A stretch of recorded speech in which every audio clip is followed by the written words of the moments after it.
जय श्री कृष्णा। दोस्तों, मेरे प्यारे दर्शकों, आप सभी लोगों का एक बार फिर से बहुत बहुत स्वागत है हमारे YouTube चैनल पर। आज फिर एक बार बहुत ही ज्ञानवर्धक और प्रेरणादायक वीडियो आप लोगों के लिए लेकर आए हैं। मेरे प्यारे दर्शकों, आज हम आपको इस वीडियो के माध्यम से यह बताएंगे कि जो भी स्त्री या पुरुष कपड़े खोलकर नहाते हैं उसके जीवन में इसका क्या असर पड़ता है। दोस्तों, वीडियो शुरू करने से पहले जो लोग नए मेहमान के रूप में हमारे चैनल पर आए हैं वो लोग हमारे चैनल को सब्सक्राइब कर दीजिए ताकि आप लोग जुड़े रहें और ऐसे ही ज्ञानवर्धक बातें आप लोगों तक पहुंचे। दोस्तों, इस चैनल पर जो भी आपको जानकारी दी जाती है वो एक सच्ची जानकारी होती है। तो चलिए दोस्तों, आज की इस प्यारी सी वीडियो को शुरू करते हैं। हे माता लक्ष्मी, जो भी भक्त कमेंट में जय माता लक्ष्मी लिखेगा उसका घर हमेशा धन धान्य से भरा रहेगा। मित्रों, एक बार विष्णु भगवान लक्ष्मी जी के साथ हरिद्वार गए थे। हरिद्वार में लक्ष्मी जी ने देखा लोगों की भीड़ लगी हुई थी। वो लोग गंगा में नहा रहे थे और नहाकर हर हर गंगे कहते चले जा रहे थे। प्रिय दर्शकों, अगर आप कहानी सुन रहे हैं तो पूरा जरूर सुने, क्योंकि आधा अधूरा ज्ञान कभी किसी काम का नहीं होता है। प्रिय मित्रों, जब लक्ष्मी जी ने देखा तो सभी लोग गंगा में स्नान करके हर हर गंगे कहकर जा रहे थे, परंतु वो सभी लोग दुखी और परेशान थे। तो लक्ष्मी जी को बड़ा आश्चर्य हुआ। इसलिए लक्ष्मी जी बोले विष्णु भगवान को कि गंगा में इतनी बार स्नान करने पर भी इनका पाप और दुखों का नाश क्यों नहीं होता है? क्या गंगा में अब सत्यता नहीं रही? तो भगवान विष्णु ने कहा, गंगा में तो वही सामर्थ्य है, परंतु इन लोगों ने पाप नाश गंगा में स्नान ही नहीं किया है, पर इन्हें लाभ कैसे हो? तभी माता लक्ष्मी जी ने आश्चर्य से कहा कि स्नान कैसे नहीं किया, सभी नहाकर जा रहे हैं, अभी तक इनके शरीर भी नहीं सूखे हैं। फिर भगवान विष्णु बोले, यह लोग तो केवल जल में डुबकी लगाकर आ रहे हैं, और बोले, तुम्हें लक्ष्मी जी कल इसका रहस्य समझ आऊंगा। दूसरे दिन बहुत जोर की बरसात होती है तो गलियों कीचड़ से भर जाती है। एक चौड़े रास्ते में एक गहरा गड्ढा था जिसके चारों ओर कीचड़ भर रहा था। तभी क्या होता है दोस्तों, भगवान विष्णु ने लीला से वृद्ध रूप धारण कर लिया और व्यवस की तरह गड्ढा में जाकर छुप गए और लक्ष्मी जी को यह समझाकर उसे गड्ढे के पास बैठा दिया कि देखो, तुम लोगों को सुना सुनाकर यूं पुकारती रहो कि मेरे वृद्ध पति गड्ढे में गिर पड़े हैं, कोई पुण्य आत्मा इन्हें निकालकर इनका प्राण बचाए और हम असहाय की सहायता करे। और भगवान विष्णु ने यह भी समझा दिया कि जब कोई गड्ढे में से मुझे निकालने को तैयार हो तो इतना और कह देना कि मेरे पति सर्वत निष्पाप है, इन्हें वो ही छुए जो खुद भी निष्पाप हो। यदि आप निष्पाप हैं तो इन्हें हाथ लगाएं, नहीं तो आप हाथ लगाते ही भस्म हो जाएंगे। अब प्रिय मित्रों, लक्ष्मी जी तथास्तु कहकर गड्ढे के किनारे बैठ गए और आने जाने वालों को भगवान विष्णु जी की सिखाई हुई बात कहने लगे। लक्ष्मी जी गंगा में नहाकर लोगों की भीड़ जा रही थी और सुंदर युवती को यूं बेटी देखकर कियों के मन में पाप और कियों के बीच धर्म का भय हुआ।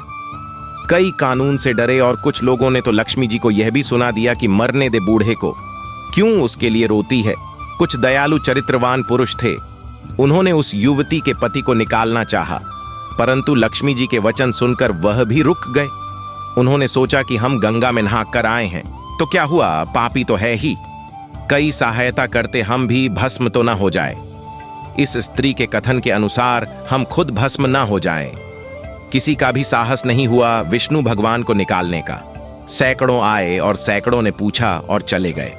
संधियां हो चली, तब भगवान विष्णु ने माता लक्ष्मी से कहा, देखो, कोई आया सच्चे हृदय से गंगा में नहाने वाला। तब थोड़ी देर बाद एक जवान हाथ में लौटा लिया हुआ हर हर गंगे करते हुआ निकला। तब लक्ष्मी जी ने उसे ही यही बात कही। युवक का हृदय करुणा से भर आया। उसने भगवान विष्णु को निकालने की तैयारी की तो लक्ष्मी जी ने रोक कर कहा, भाई, यदि तुम सर्वथाप निष्पाप नहीं होगे तो मेरे पति को छूते ही भस्म हो जाओगे। उसने उसी समय बिना संकोच दृढ़ निश्चय के साथ लक्ष्मी जी से कहा कि माता, मेरे निष्पाप होने में तुझे संदेह क्यों होता है? आप देखती मैं अभी गंगा नहा कर आया हूं। भला गंगा में गोता लगाने पर भी कभी पाप रहते हैं? मैं तुम्हारे पति को निकालता हूं। अभी युवक ने लपक कर भगवान विष्णु को ऊपर उठा लिया। भगवान विष्णु और लक्ष्मी जी ने उसे अधिकारी समझकर अपना असली रूप प्रकट कर उसे दर्शन देकर कीर्तार्थ किया। भगवान विष्णु जी ने माता लक्ष्मी जी से कहा कि इतने सारे लोगों में से इसने एक ने ही गंगा में स्नान किया है। इसी दृष्टांत के अनुसार जो लोग बिना श्रद्धा और विश्वास के केवल दम के लिए गंगा में स्नान करते हैं, और विष्णु भगवान कहते हैं, हे लक्ष्मी, उन्हें वास्तविक फल नहीं मिलता, परंतु इसका यह मतलब नहीं कि गंगा स्नान व्यर्थ जाता है।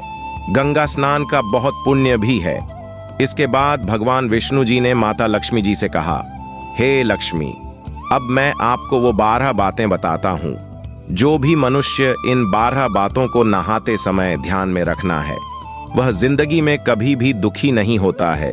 उसके घर में लक्ष्मी का वास होता है, उसके घर में अपार धन आता है, घर में कभी भी लड़ाई झगड़ा नहीं होते हैं, और उसका पूरा परिवार हंसी खुशी जीवन व्यतीत करता है।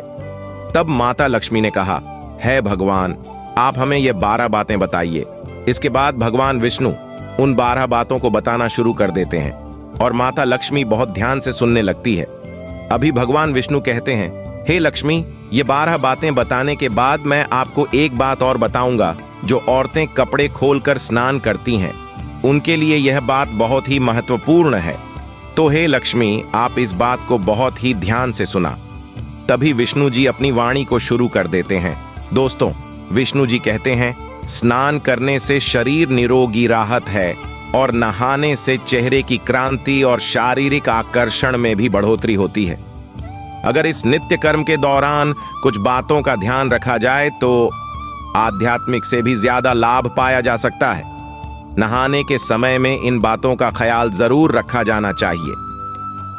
नंबर 1, स्नान करने के बाद शुद्ध होकर पूजा पाठ आदि सारे काम करने के योग्य मिलता है।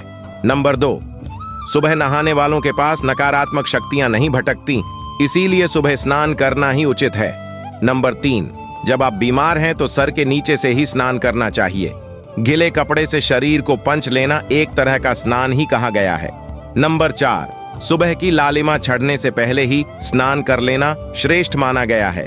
नंबर 5, तेल लगाकर नदी में नहाना मना है। नंबर 6, नदी से बाहर निकलकर तट पर ही शरीर साफ करके तब नदी में डुबकी लगाना उचित है। नंबर 7, जिन घाट पर कपड़े धोए जाते हैं वहां का जल अपवित्र माना गया है। नंबर 8, जिस घाट पर कपड़े धोते उसी घाट पर कभी स्नान नहीं करना चाहिए। नंबर 9, नदी में 21 डुबकियां लगाना अच्छा बताया गया है। नंबर 10, पवित्र नदियों में कपड़े नहीं छोड़ने की मना है। नदी में किसी तरह की गंदगी नहीं करनी चाहिए। नंबर 11, नहाते टाइम गंगा जल और गाय का दूध थोड़ा सा पानी में मिलाकर नहाने से शरीर उत्तम रहता है। नंबर 12, गंगा माता का कथन है, स्नान करते वक्त कोई चाहे जहां भी मेरा स्मरण करेगा, मैं वहां के जल में ए जाऊंगी। अभी प्रिय मित्रों, विष्णु भगवान बोले, अब मैं आपको औरतें के बारे में बताता हूं जो स्त्री कपड़े खोलकर स्नान करती हैं। हमारे बीच कई ऐसे लोग होते हैं जो निर्वस्त्र होकर स्नान करते हैं। हालांकि हमारे शास्त्र इसकी इजाजत नहीं देते हैं। शास्त्रों के अनुसार निर्वस्त्र होकर स्नान करना अशुभ होता है और इसके फलस्वरूप हमें नुकसान उठाना पड़ सकता है। हिंदू धर्म शास्त्रों में हर एक चीज के लिए कुछ नियम बनाए गए हैं। इन नियमों में से एक है स्नान को लेकर की गई बातें ऐसा माना जाता है कि आम व्यक्ति को शास्त्रों के नियमों का पालन जरूर करना चाहिए, जिससे हमारे घर की सुख समृद्धि बनी रहती है।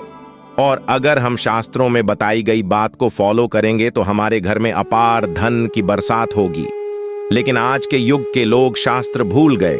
भगवान विष्णु कहते हैं, हे लक्ष्मी माता, हमारे शास्त्रों में ऐसी कई बातें लिखी गई हैं जिनका हम पालन नहीं करते हैं। शास्त्रों के नियमों में से एक नियम यह भी है कि निर्वस्त्र स्नान करना। दोस्तों, आपने अक्सर घर में बड़े बुजुर्गों से सुना होगा, ऐसा कहते हैं, कभी भी स्नान बिना कपड़ों के यानी निर्वस्त्र नहीं करना चाहिए। अगर हम पौराणिक कथाओं की बात करें तो निर्वस्त्र स्नान की मनाही का एक सबसे बड़ा कारण यह भी है कि प्रिय मित्रों, एक बार गोपियों सरोवर में बिना कपड़ों स्नान कर रही थी। तभी कृष्ण भगवान ने देख लिया तो कृष्ण भगवान गोपियों के कपड़े लेकर भाग गए थे। तभी गोपियों ने अपने वस्त्र वापस लेने की प्रार्थना की। तब कृष्णा जी ने उन्हें समझाया कि कभी भी बिना वस्त्र धारण किया स्नान नहीं करना चाहिए।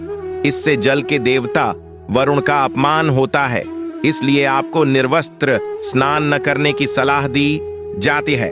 अगर आप नहाते समय निवस्त्र होकर ना रहे हैं तो बहुत गलत हो सकता है, इसलिए कभी भी बिना वस्त्र नहीं नहाना चाहिए। अगर आप सोच रहे हैं कि बाथरूम में नहीं देख रहा है तो ऐसा गलत है, क्योंकि ईश्वर आपको हर स्थान पर देखते हैं।